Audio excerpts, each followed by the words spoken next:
may not be suitable for all audiences. What's your favorite team? The Bears. That's awesome! Art 101 with Mr. Burgher.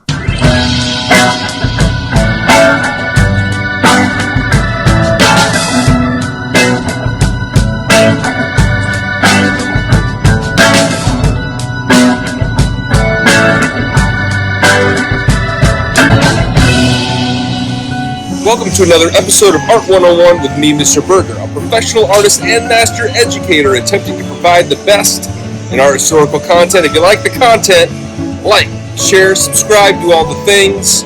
Thank you. Coach wants us at the sideline, man. How you going? I'll wait here.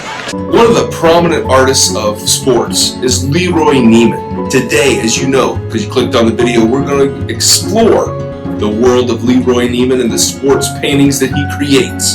So without further ado, let's jump on in. An artist with a slant toward pop art, a brightly colored palette, and a distinct flair for sports, arts, and so much more, LeRoy Neiman was born in humble beginnings in St. Paul, Minnesota. His father abandoned the family, left town when he was 5, and he would eventually take the surname of his stepfather, growing up in the blue-collar neighborhood of Frogtown. He had an early disposition for art, and as a salesman, he would sell posters through local merchants, and after high school, he would be drafted into the United States Army during World War II, and after some twists and turns, he was honorably discharged. Now, with the benefit of the GI Bill, he would go on to study art at the St. Paul School of Art and then go on to the School of the Art Institute of Chicago. He would be influenced by so much, including Impressionism, Fauvism, Expressionism, and Jackson Pollock's action paintings. This is by far the worst team that has ever sat in this locker.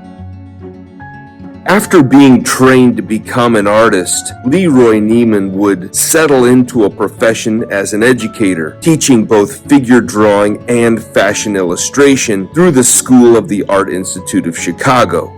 He would do this for a decade as his work was personally becoming more and more known and purchased by various collectors. His name recognition would start to really flourish in 1954 after he would meet Hugh Hefner, the publisher of a particular magazine known as Playboy, who commissioned him to create an illustration for a short story in the magazine. It was so popular that they would bring him back in 1957 to create the iconic logo, and then again starting in 1958, he would write a regular article for 15 years in the magazine, talking about his travels around the world and the art that he made and the places that he would visit. After years of globetrotting, he would eventually settle down in New York.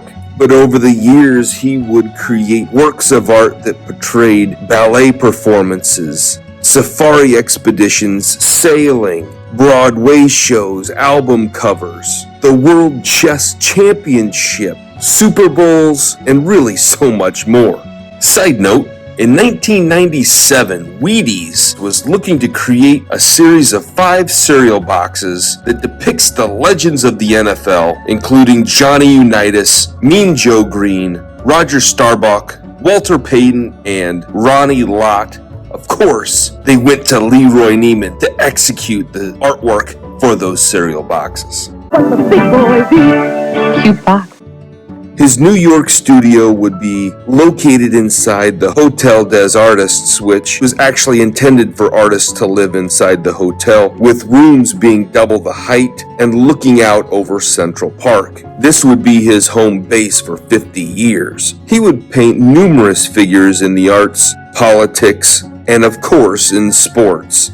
Subjects like Muhammad Ali became lifelong friends, but he would become the official painter of the Olympics. He would paint at the Super Bowl, the World Series, the Kentucky Derby, PGA Masters tournaments, Wimbledon, jazz musicians in casinos. He was the sideline artist for the New York Jets, and he was quickly becoming the sports world's most renowned artist. He created works that focused on basketball, boxing, hockey, football, gymnastics, swimming, wrestling, cycling, the shot put, billiards, and so much more. Side note, his unique look, the handlebar mustache and Cuban cigar, really caught the attention of many, including Sylvester Stallone, as he used his interesting artworks in Rocky III, but also would go on to cast him as a ring announcer in Rocky IV and Rocky Balboa. Now come on, let's get out of here. Let's go back to the old gym, will you? Let's get some blood and sweat and tears around here.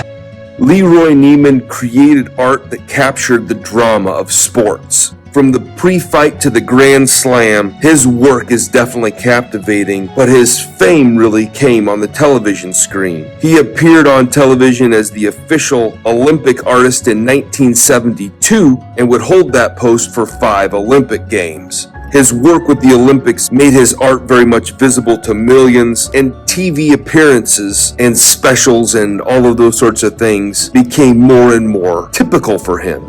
As a professional artist and as a guy that worked as an educator, he would create a foundation that would create programs that have funded, supports, and helped art education programs in multiple academic institutions. I'm a product of public school education, and it worked pretty darn good for me, and I'm happy about it. At the time of his death, he painted on 5 continents and created works of art displaying global culture that is a part of museums, galleries, and educational programs around the world. A true appreciator of athletes and arts, and definitely used his skills to make a connection between the arts and athletics. What an amazing example. If you like the content as much as I love bringing it to you, make sure you interact. Thanks and have a good day.